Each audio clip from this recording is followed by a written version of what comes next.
Hello everyone and welcome back to Hamburg. Now, as you can see, the screen is looking a little bit different today, and as you can also see, we've gone back in time just a little bit. The reason why is actually because the other day I found out that basically all my episodes on my PC that I had made of the Football Manager series had been deleted. And that was like 10 episodes. I think it was like an entire season just got wiped. So instead, what I'm planning is we're gonna do a gigantic lore update today. We're gonna focus on the story of Hamburg SV thus far, you know? Kind of catch you guys up to speed a little bit and find, like, you can find out about our legendary moments, the stories and bonds we've made thus far. So we're going to jump a little bit in between, kind of showing the league table from that year, kind of what was the best 11, what kind of transfers did we do, and whatever, to sort of like fill up everything. And there's going to be a fair bit of editing in this episode. Anyway, as you can see, this was the first season of the save, the second Bundesliga season of 2020-2021. And as you can see, we did finish on top, and it was a huge battle that season. We were, we were expected to pretty easily win the league, but that did not happen at all. And I tried to play with a 4-3-3 tactic, like Liverpool. Yeah, really, really bad idea. And no, it was a really, really fun season where we were way off of it for most of the season until like the last couple of weeks when results started to come, like, get in our place and whatever. We got some good results, and as you can see on the last match day, we pipped top spot over Fortuna Düsseldorf and Hannover. Great season. Looking now at actually the transfers that we did in the first season of our save here, you can see the two players that we got in was Thomas Eisfeld and Christopher Antwi Adjei. Both of them for a really modest sum. As you can see, we only spent 525,000 all in all that first season. And the players that left that season was Aaron Hunt for Fortuna Düsseldorf and Klaus Giasula, who was basically never really good enough for us anyway, so not really a big loss. Now, looking actually at the best 11 that we had in our first season, you can see we played basically, as I said, we tried to do a 4-3-3, and that went terribly. So I had to, like, halfway through the season, I started panicking and went like, okay, we just got to go with a 4-4-2 because that's something I know we can make work, and we had players for them. So as you can see, we did actually play with Sven Ulreich as our number one goalkeeper. Pretty much played every single match, I think, that year.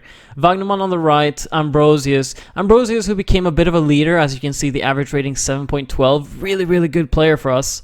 Tony Leisner, who was pretty old center back that Hamburg just had bought in real life, who was okay, he was decent. Tim Leibold, who also was like rated the best left back in the second Bundesliga, I remember that year. Thomas Eisfeld, like I said, the guy we got in for a little bit of money, had a really, really good showing of himself. He scored a lot of goals. Amadou Onana, young player who had a lot of promise, so we did play him a lot, hoping that he would get some, room to grow. Jeremy Dudziak, who was a good midfielder who could also play on the left, left back when we needed him to. Antwi Adjei, the other winger that I said that we bought, who also did a pretty good job. He scored 7 goals. Manuel Winsheimer was one of our main strikers, a really young kid actually at Hamburg. And, the idea was that we were going to develop him, but there was a huge issue this season because at the start of it, Southampton came in with a £15 million offer to buy him on transfer day. So I couldn't take it because it was transfer day and I couldn't replace him.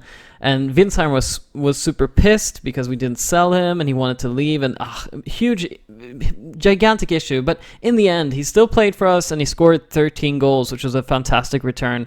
Also, Simon Terode, a big target man up top.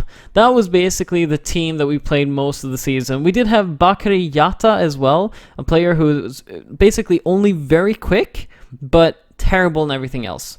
He's an extremely physical player, which is good, but he couldn't score, he couldn't pass, he couldn't cross a ball, like, just really, really weird player. But, he got 3 goals at least.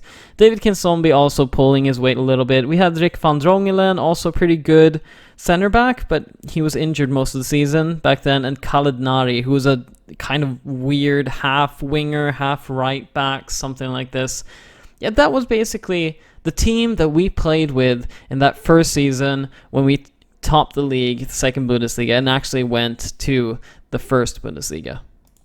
Moving on to the second season of our save, as you can see, top Bundesliga, we actually finished 7th. It was a huge achievement from the boys, and we managed to actually qualify for European football. If you don't know it, actually in real life, there is, the Champions League and the Europa League, but they are also going to start the Conference League, which is kind of for the smaller European clubs, like especially clubs from the smaller nations like Sweden or Norway or any of the other ones. So we actually managed to steal a qualification spot for that competition. As you can see, I mean, we finished 7th, and Fortuna Düsseldorf and Hannover, who went up with us, both straight back down. The reason why we did so well is a combination of two factors, I would say, that year. We had the squad was super happy. The morale was so high after finishing first in the Bundesliga and having, this hard time, and we came back and we had this comeback almost feeling. We were the underdogs, and so when we made it and we got top spot, all the boys had fantastic morale. Going into the Bundesliga then, in the first matches, we just dominated opponents. Like really good teams, we were beating them. If you actually look at it, you see here on the right, you see the 1 draw and lost. We had, there we are, 13 wins, 9 draws, 12 losses. But some of those wins, 3-1 against Leipzig, 2-0 against Leipzig there as well. We won against Leipzig 2 times that year. We beat Gladbach, we beat Wolfsburg, Frankfurt. We beat some pretty good teams. So it was a fantastic run in the first part of the season. Apart from that, also if you look at the goals for and against, we scored no goals. We scored 36, and if you look in the league, that was one of the lowest in the entire league. I think we were 4th lowest or something. But we also only let 29 goals in. We'll actually check 4. Yeah, we were 4th worst, but against, look at that, we were the 2nd best defensive side in the entire league that year. And that was basically what got us into the 7th position and what actually got us into a European competition, which was really, really cool. And if we take a look at the transfers from that season, as you can see, we had a little bit more money to spend. This time, we actually had 2.3 million that we spent, and we spent it pretty okay. We bought, first off, a ball-playing defender who's pretty old, who actually came from the Milan Academy from Alaves for 350,000, just because we needed some more backup in the center-back role, and he had turned out to be a pretty good buy, I would say. We also bought Roberto Massimo, a really talented winger from Stuttgart, who, very young, but he didn't get to play at Stuttgart, so he wanted to leave for game time, so we swooped in and made him basically our record signing. We also bought Maxim Leitch, a pretty good, also pretty young ball-playing defender who could also play it on as a left back. So the idea was that we were going to try to rotate him in either as a left back or as a center back whenever we had time to try to develop him a little bit further, maybe sell him off for a little bit of value. And finally, we got in Jong Woo Young, also a good young South Korean winger, right winger, if I remember correctly, who wasn't playing at Freiburg and wanted to leave. So he was worth, 2 million or something at the time, and we could get him for 325,000. I thought, yeah, why not? We'll probably make a profit off of him anyway. But what was maybe more important is actually looking at the outs. So this season was when we basically started the culling. We had to get out so much deadwood. So many players were making money for doing absolutely nothing in this team. Some of the contracts were huge, and we needed to get them out. Bobby Wood, for example, was making, I think, 60,000 a week in our club. No player, he was the only player making that much, and he was nowhere near good enough. He was one of the worst players we had. We had Sven Ulreich as well, who was a very good goalkeeper for us, but he was making 53,000. All the other players were around 10, 20,000. So we had to get them out. We got rid of a bunch of players, as you can see. Some of them went out on loans, like Jonas David and Xavier Amechi. But the others we got rid. And this is actually not even all of them. If we move on to released players, here are some of the other ones that we just had to let go from their contracts. One of them being Lucas Hinterseer, who was a pretty good striker, but earning way too much and was pretty old, so he was probably going to start losing it anyway. But yeah, that was basically the most important signings from that season, I would say. And now looking at the best 11 from our second season, here we have it. And as you can see, we had a couple of new faces playing here. Sven Lundreich was still in our goal, performing pretty okay, you would say. I mean, we did have one of the best defenses in the league. But we played, again, Joshua Wagnerman on the right wing, or the right wing back. I also want to say, as you can see, we actually moved into the 4-3-3 this season. So because we got a few new players, I thought, okay, this is probably time to actually start going for a 4-3-3. Rodrigo Eli, the center back, one of the center backs that we brought in, basically had the best rating out of any of our center backs, so that was a fantastic buy. Rick van Drongelen came back, played a full season without an injury, and was a starter in the center of the defense. Tim Leibold, again, had a fantastic 7.11 rating, one of the best left backs, even in the Bundesliga. So we were very, very lucky to have him, and he was extremely good defensively. Then we had Moritz Heyer on the defensive midfield position, which I don't really get. As you can see, he only played 14 matches, and he had a 6.59 rating. Pretty terrible player, honestly. We just used him as backup, but somehow the game thought he was in one of our best 11 players. David Kinsombi was in the midfield, box-to-box midfielder with Jeremy Dudziak. Didn't think he was that good, to be honest. So it was one of those focuses for future seasons. I felt that we had to maybe upgrade that position. And then we had Roberto Massimo, the kid we bought for 1.2 million, played 23 matches, scored 6 goals. Pretty good return for such a young player. Aaron Opoku, I haven't spoken about him yet, but he had already been a part of the club since the beginning. The reason why he didn't play the season before in the second Bundesliga was actually because he was loaned out to Fortuna Düsseldorf, one of our rivals, because that's where he plays apparently in real life, on a loan. And he played really, really well for them. So when he came back from his loan spell, he was one of our better players. So I just thought, well, this is fantastic. We don't have to buy another left winger. We can just play him. So really nice to get him back, and as you can see, he scored 8 goals in the season. And then, of course, Manuel Winsheimer up top, 33 matches, 8 goals. That's a bit of a drop from his 30 matches, 13 goals the season before. Still, though, he was pretty young, and we still needed to kind of develop him. As you can see, we had Bakary Yatta, the player I talked about before. This time he played 19 matches and only scored 2 goals, which wasn't very good. Stefan Ambrosius was also one of our players. He plays as a central defender. Still very young, with a lot of potential, so we definitely wanted to play him as much as we could. Maxim Lajc, as I told you, the guy that we wanted to rotate a bit, got a few matches. Onana, I would say, was actually our main defensive midfielder. As you can see, he played 27 matches. He played a lot of matches, and he was pretty much starting in the defensive midfield most of the time. Gideon Jung also got a few matches, not very good player, don't have to talk too much about him. And here was a bit of the disappointments. Jong Woo Yeong, as you can see, only scored 1 goal in 23 matches. That's terrible. And Thomas Eisfeld, who last season had been one of our best players, together with Christopher Antwi Adje, 19 matches and 0 goals. We really struggled with getting goals in this season, and I mean, looking at it, you can clearly see how and why we were struggling with that so much. Moving on to the third season, and as you can see, things didn't really pick up. Actually, this season was a bit worse than the season before, except for one tiny thing, which we're going to get on to. But as you can see, this was a season where we actually finished 10th, and we were lucky to finish 10th. We were pretty much in a relegation battle for a large part of the season. We had terrible morale. We didn't have the fantastic morale that we had last season when we had just gotten through the Bundesliga, the second Bundesliga, and then we finished 7th off of that. In this case, it was kind of like reality set in, and we played our second season in the Bundesliga, and we didn't have that high.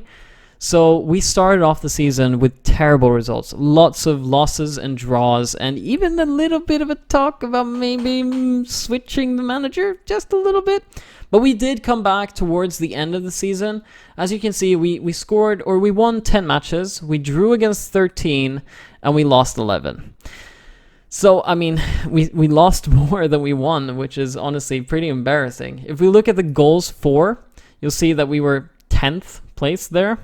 We scored 39 goals, which is slightly better than the season before. But remember, we had the second best defense in the league the year before. Yeah, that wasn't the case anymore. We went from letting in 29 goals to letting in 44. That was a huge drop in quality, and honestly, I was really worried in this season, but we did achieve one thing. Now, remember what I said about the fact that we actually qualified for the Europa Conference League, this kind of third little shitty cup?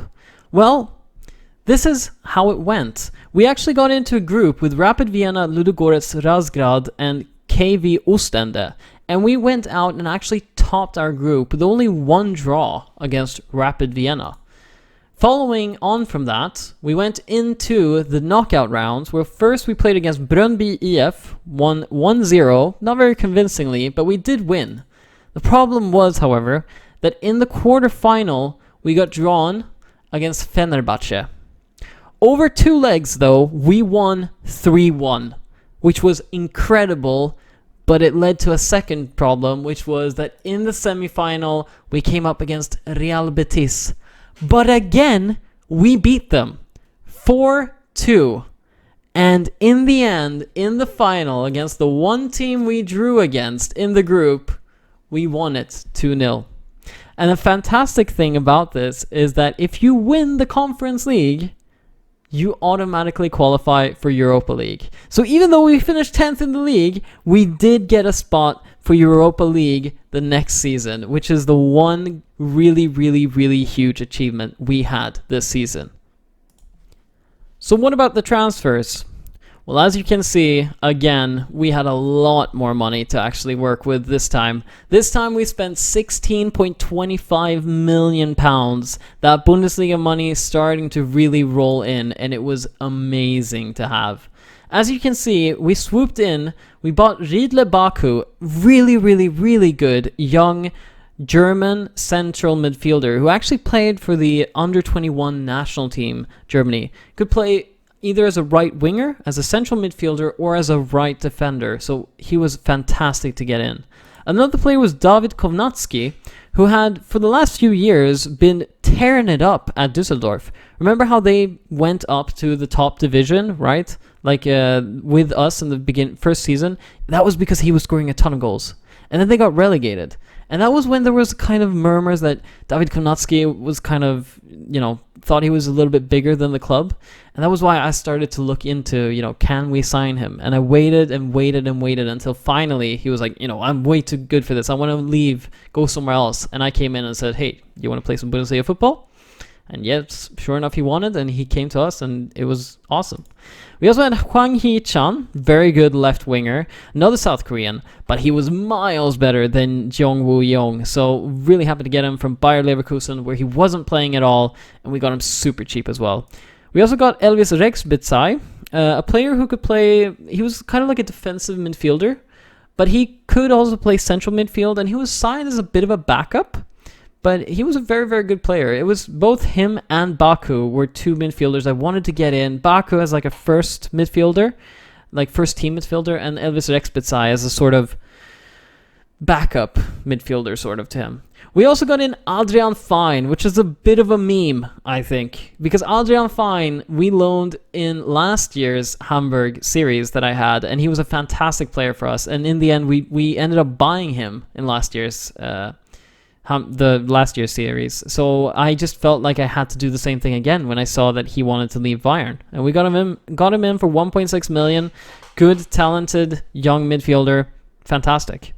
We also had to go for a new goalkeeper because at this point Sven Ulreich was getting pretty old. So I brought this guy in, Adrian Semper from Chievo Verona. He's a Croatian goalkeeper. I thought it would be good to have him sort of as a backup for Sven Ulreich. Just like this year, I was thinking it might be Ulreich's last year, and I wanted to have a goalkeeper who'd be ready starting the next year.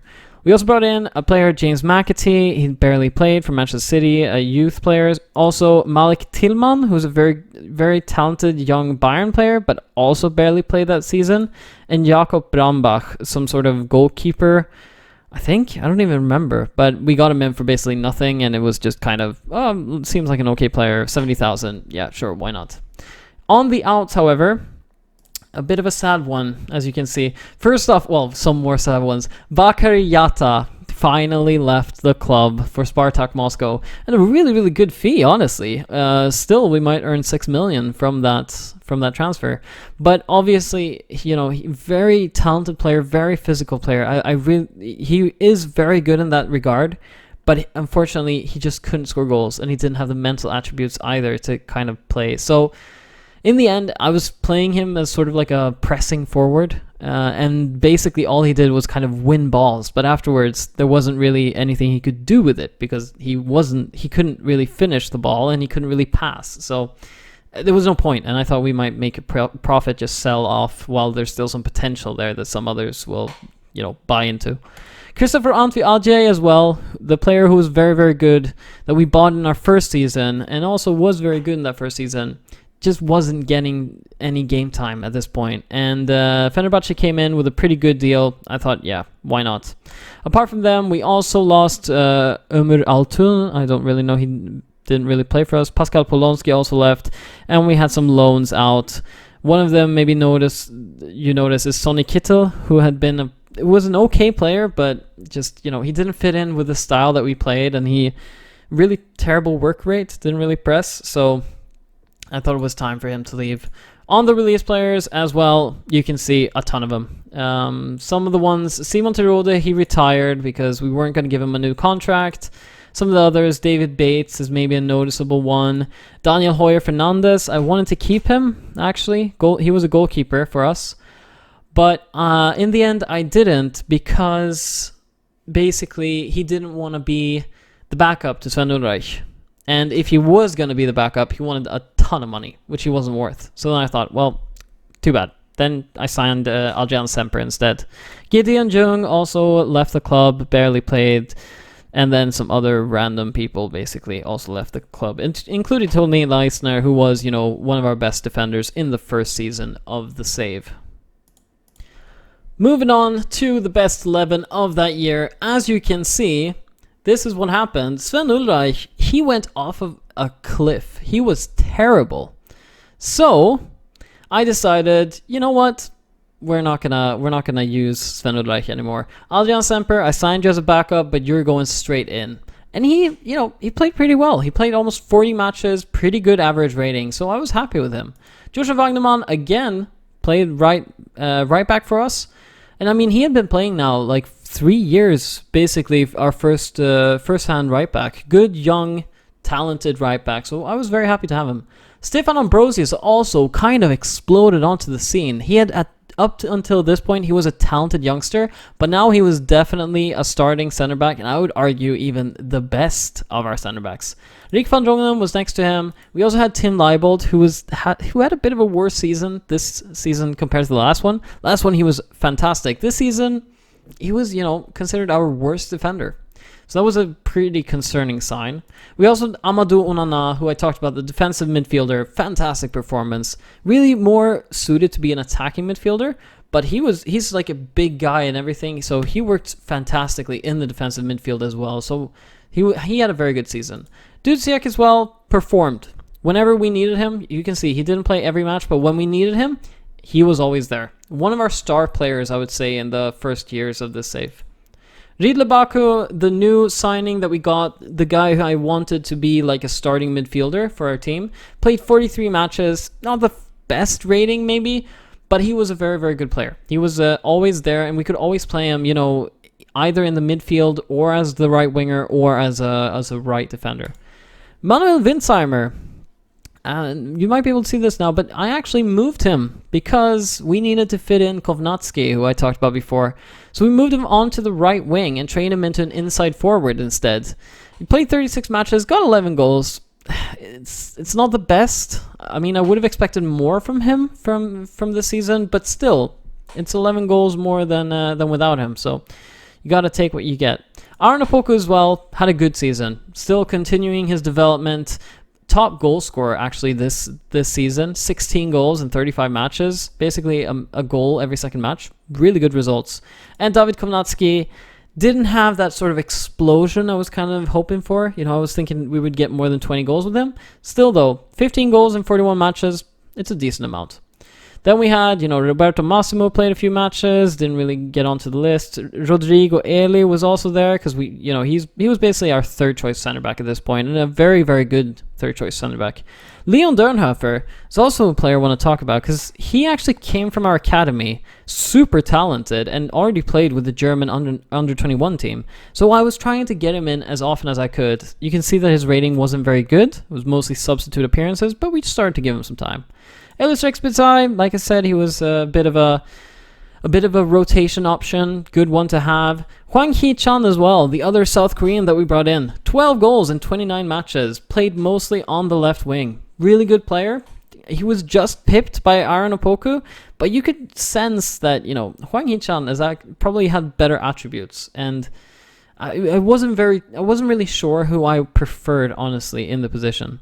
Adrian Fine as well, 37 matches, pretty terrible average rating, which was a huge disappointment. I did expect a lot more from him.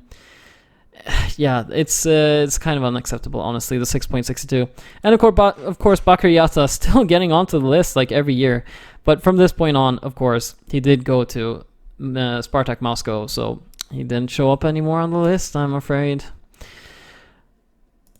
And of course, I almost forgot, but this season we did play the Europa League. And as you can see, we got into a group with Sevilla, Young Boys, and Orenburg. Pretty crap team from Russia. I don't know, I've never heard of them before. But we got out of our group, which was important. We had 4 wins, basically all our matches against the crap teams, kind of, and 2 losses against Sevilla, which you would have expected. Sevilla was a great team. As you can see, they had 16 goals for, only 6 against. We had 8 for, and 5 against. So, yeah, pretty... we got through at least. That was what I was hoping for. That was basically, I thought, the end of it, because, of course, how were we going to continue? But in the first knockout round, we actually got Stade Rennais, which was a totally winnable game. And as you can see, we did go through 3-2. The problem was, however, that in the next knockout round, we got Tottenham. But somehow we beat them 5-0. Lads, it's Tottenham. What can I say? I have no idea how the hell that happened. But, I mean, first match at New White Hart Lane, we won 4-0. I thought we had no chance whatsoever, but we won 4-0. And then when we played at home, easy 1-0, and it was over. And that led us to the quarterfinal, where we did go out against Athletic Bilbao. It was a really, really hard pill to swallow because we were in the lead first. I think we went into the I don't remember. No, actually, they had a 3-1 win lead, and we just tried to overturn. We did get a 1 goal, so we got it to 3-2, but in the end, it wasn't enough, unfortunately, and we went out of the Europa League, which actually was won that year by Arsenal. That's nice for them, I guess. They need something positive in these times. And so we've arrived to last season, which was a good season, boys. As you can see, we finished 5th in the Bundesliga, which I'm very, very happy with. We got another chance to actually get into the Europa League, and that's awesome. Like, what can I say? Fantastic. So happy with that performance. Looking at the statistics, we won 18 of our games, some of them very important. We drew 7 and we lost 9. If you look at actually the league performance, goals for still were not very good. We weren't the most prolific team. We scored 47 goals as compared to Bayern Munich's 95. Ridiculous. But against pretty good defense still. That's kind of what has, I think, kept us going, is that we've had a pretty good defense. It's been the bread and butter of our tactics so far in this save.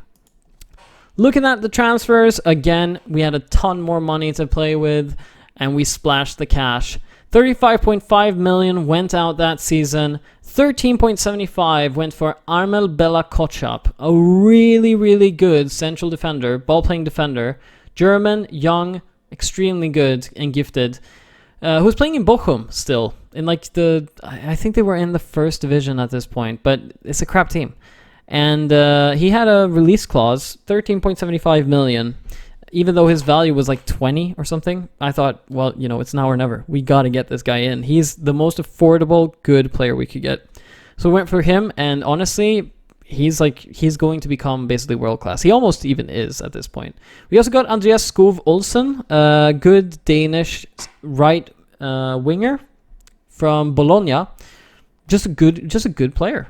Just a generally good right winger. So I was very, very happy to get him in because it was a huge step up from Manuel Winsheimer, who had played as the right winger the previous season. We also got Julian von Moos, which was a bit of a weird transfer. I hadn't actually planned that because I'd bought him the year before for 4.4 million because I wanted a new right winger, but he couldn't come in until the year after. And when he got in, I mean, we were just better. I mean, then I had gotten Andreas Skov Olsen. So yeah, this is just like a terrible transfer. We also got Robin Zentner, who was, he's a backup goalkeeper that we got. Almost never plays, but a pretty decent backup goalkeeper. He's like a 3-star player. But it's only because Sven Ulreich's very, very terrible decline, you know, kept going. And we got him out of the club this season that we're talking about now because his wages, 53,000 per week, it eclipsed everyone at the club, and we just couldn't afford it, especially when he was so bad. We also got a very good, talented midfielder, Jorge Ortiz from Junior FC, who's played a few matches, a pretty okay player. We also got Dubravko Kanceliak, Pedro Miguel, Manuel Dubrek, and Silas Andersen. All of these just basically good, talented, young players who maybe could make it, maybe wouldn't make it. I wasn't sure, but they were all pretty cheap, and I thought, why not? You know, it's always good to try to get some players.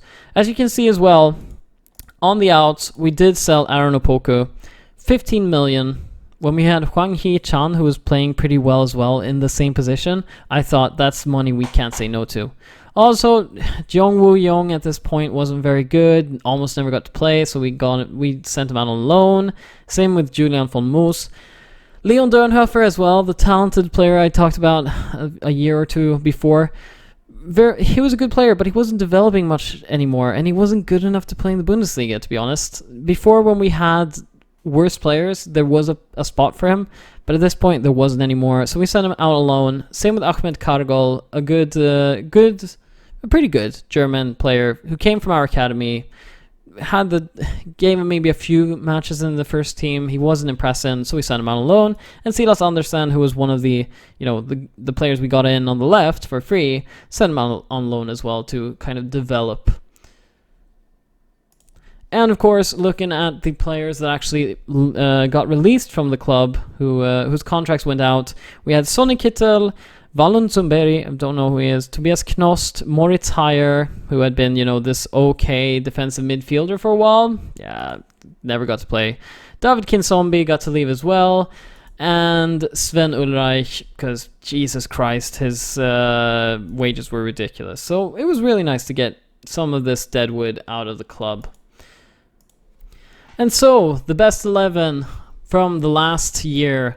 As you can see, Adrian Samper solidified his position as our starting goalkeeper. Really good goalkeeper, to be honest.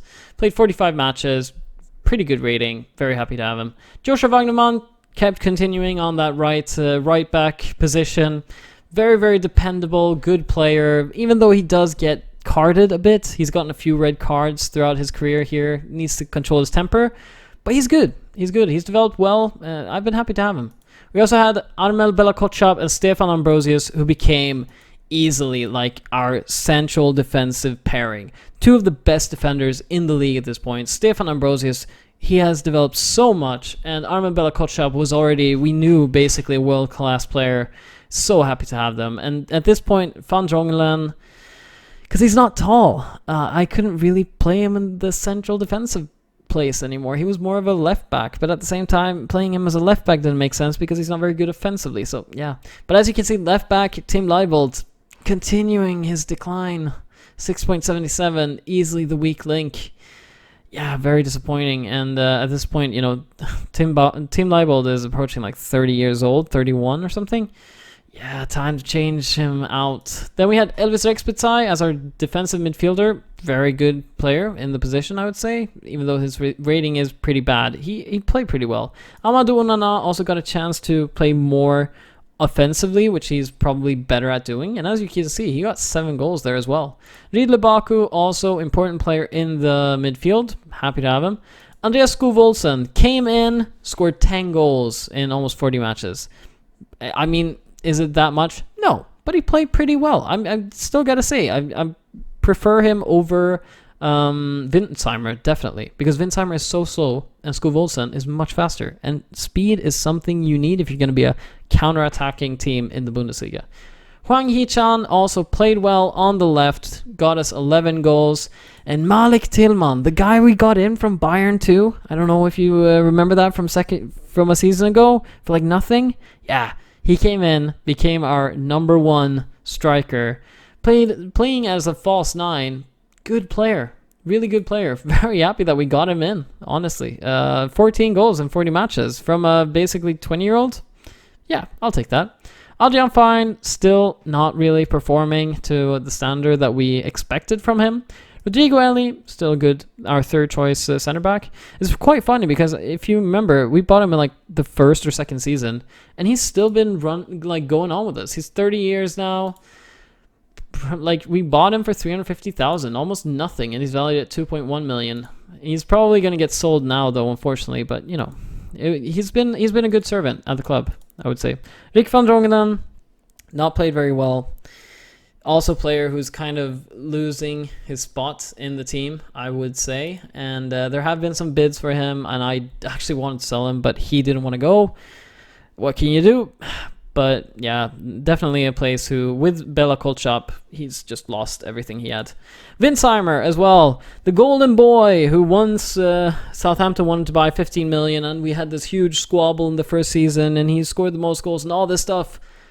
Oh, how the mighty have fallen. 4 goals in 26 matches. Terrible. David Kovnatski, pretty okay season though, to be honest. I was still disappointed, but 10 goals in 25 matches. Almost a goal every other game. Good player. Very good player. And there have been bids for him as well. Although I would like to keep him, honestly. 27 years old. Good player. Decent player for the Bundesliga.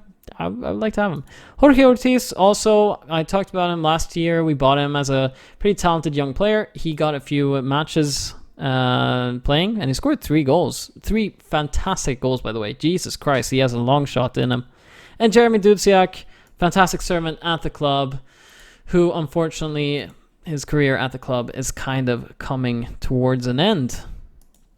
And finally, we get to this season that we're going to play now, which hasn't started yet. In fact, I haven't even finished all the friendlies yet, but I wanted to make this video to kind of get you guys caught up on what's been going on, what the talk of the town is, how we have developed. And as you can see, I mean, the last season we finished in the top 6 the first time. We've gotten better every single season, and it's been amazing to see how the money has changed, how we started, the first season, our transfer budget was like 500,000 to now last season spending like 40 million on some fantastic players.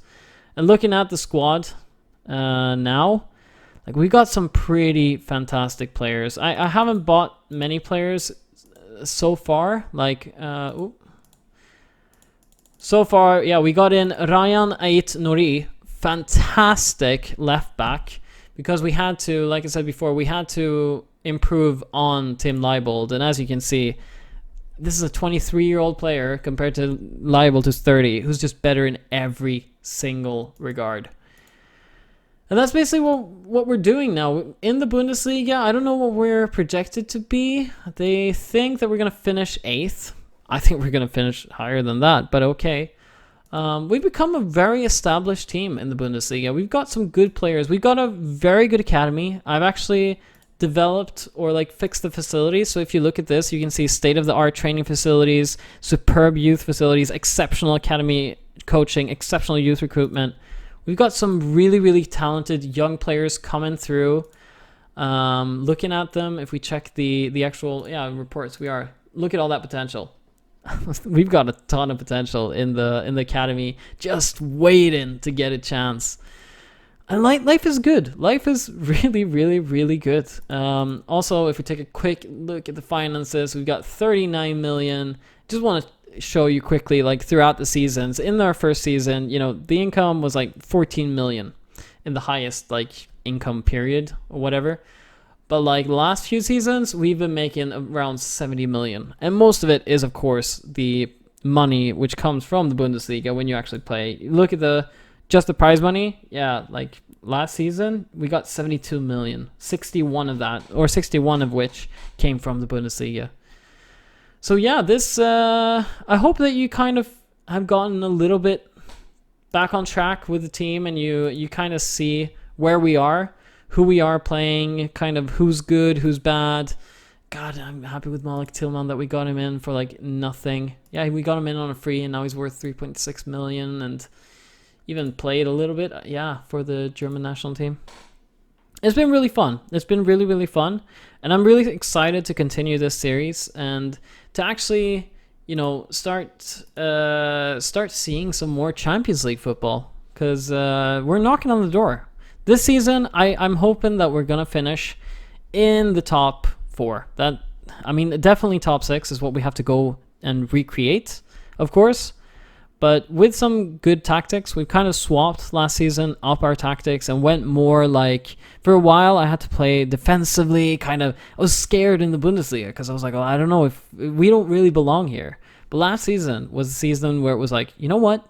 We do belong here. And we changed the tactics and we went with the Liverpool style tactics. And we've been good, man. We've been really, really, really good. A really good offensive, pressing, attacking team. It's been nice to watch. And I'm excited to see how the season is going to pan out this year. I think it's going to be a lot of fun. Anyway, I hope you enjoyed this little lore update. I hope you enjoy seeing some of the players who have come and gone and who's been a good some of our good players, who's been the bad players, who do we love, who do we not love.